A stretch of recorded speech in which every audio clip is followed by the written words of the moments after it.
दुनिया में सिर्फ 22 ही देश हैं जहां ब्रिटिश एम्पायर ने राज न किया हो। कहीं पे काले गोरों पर फर्क करके राज किया, कहीं रिलीजन के नाम पे किया, कहीं जेंडर के नाम पर। तो हम इस वीडियो में अपने हिंदुस्तान के बारे में बात करेंगे कि कैसे ब्रिटिश एम्पायर हमारे हिंदुस्तान में घुसा और अपनी डिवाइड एंड रूल पॉलिसी से कैसे 200 साल तक कब्जा कर हमें नचाया। So without any further ado, let's get started. 1600s के टाइम में हमारे हिंदुस्तान के मसाले वर्ल्ड फेमस थे। पोर्तुगीज, फ्रेंच और डच वगैरह पहले से ही रास्ता खोजकर हमारे हिंदुस्तान में आ चुके थे।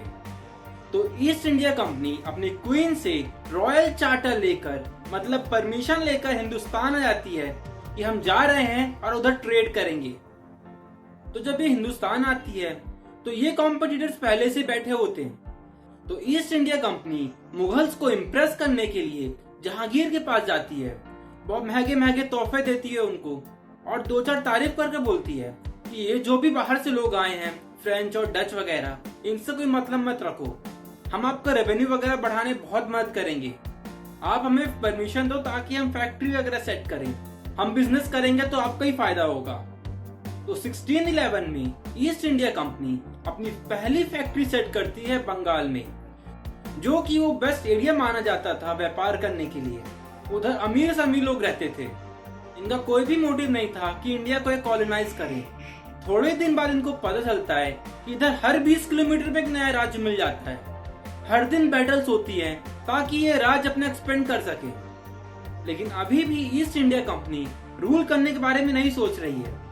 बस फ्रेंची कंपनी, पोर्तुगीज की कंपनी और ईस्ट इंडिया कंपनी एक दूसरे के नावों में अटैक करती थी ताकि सामने वाले को घाटा हो जाए और वो हिंदुस्तान छोड़ के भाग जाए। लेकिन ईस्ट इंडिया कंपनी अपनी स्ट्रेटेजीज वगैरह के कारण मुगल्स की चहेती ही थी, तो मुगल्स बहुत सारे इसको कंसेशन देने लगे। बाद में ईस्ट इंडिया कंपनी गांवों के टैक्स वगैरह कलेक्ट करने लगी, तो जमींदार को अच्छा नहीं लगा। अपने सामान को फ्रेंच और पोर्तुगीज वगैरह से बचाने के लिए वो एक किले बनाने लगी। उन किलों में ही वो सामान रखती थी। तो ये चीज बंगाल के नवाब को पसंद नहीं आती है, लेकिन मुगल के डर से वो कुछ भी नहीं बोलता है। बाद में ये औरंगजेब को इतना इम्प्रेस कर देते हैं कि औरंगजेब ने एक फरमान जाहिर कर दिया कि ईस्ट इंडिया कंपनी बिना कोई टैक्स पे करे हिंदुस्तान में ट्रेड करेगी। इस कारण से बंगाल का रेवेन्यू घट जाता है। किले वगैरह बनाती है तो बंगाल के नवाब को वो भी पसंद नहीं आता है। तो जब बाद में औरंगजेब की डेथ हो जाती है, मुगल्स बहुत कमजोर पड़ जाते हैं। तो 1756 में सिराजुद्दौला बंगाल का नया नवाब बनता है। वो डायरेक्ट ईस्ट इंडिया कंपनी को बोलता है कि ट्रेड करना है तो नॉर्मली कर, कोई भी कंसेशन वगैरह नहीं मिलेगा और एक किले वगैरह बनाना छोड़ दो। तो ईस्ट इंडिया कंपनी बोलती है हम तो पहले से ही ट्रेड करेंगे, एक पैसा ही नहीं देंगे और वैसे ही हम अपने नए नए किले इधर बनाएंगे। तो सिराजुद्दौला को बिल्कुल पसंद नहीं आता है और वो ब्रिटिश के सामने वॉर छेड़ देते हैं। तो रॉबर्ट क्लाइव सिराजुद्दौला के कमांडर मीर जाफर के पास जाता है। वो बोलता है कि सिराजुद्दौला को मारने में मेरी मदद कर दो, जब वो मर आएगा तो हम तेरे को राजा बना देंगे।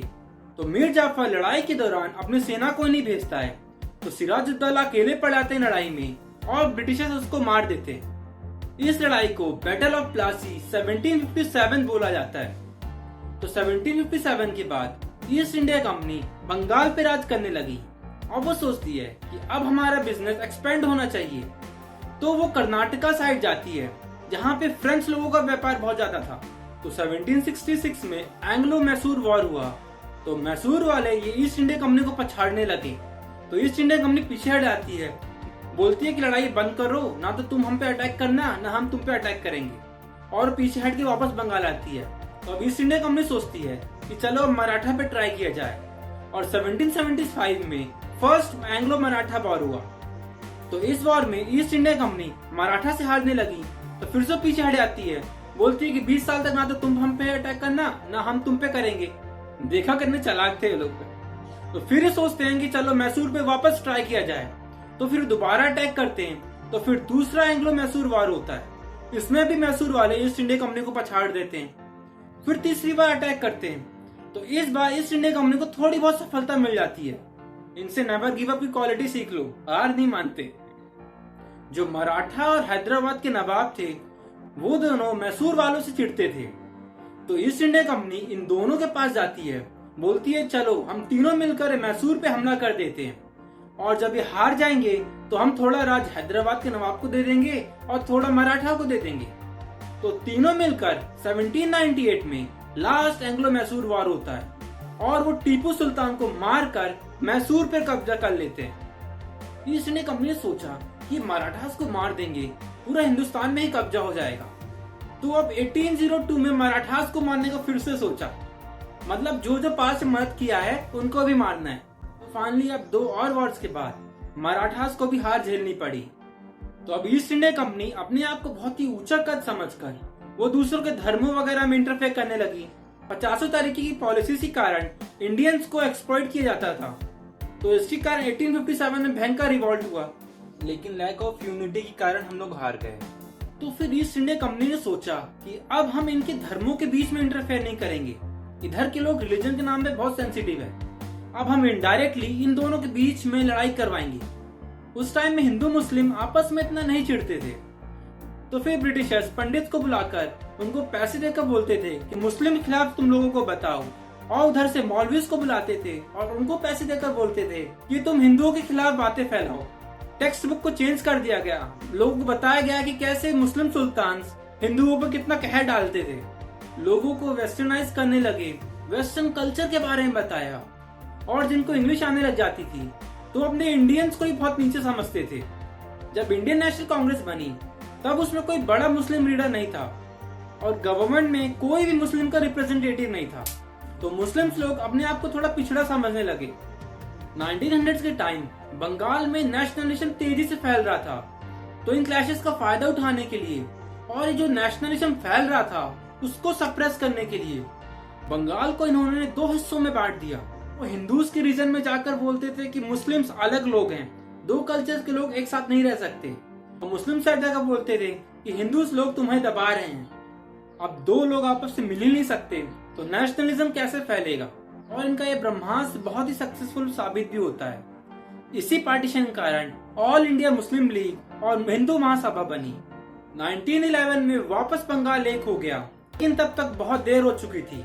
मुस्लिम्स के अलग लीडर्स हो गए थे और हिंदूज के अलग, और फिर ये इसी हिंदू मुस्लिम कारण 1948 में हमारे हिंदुस्तान का पार्टीशन हुआ। इस तरीके से ब्रिटिशर्स ने डिवाइड एंड रूल से हमारे हिंदुस्तान पे राज किया।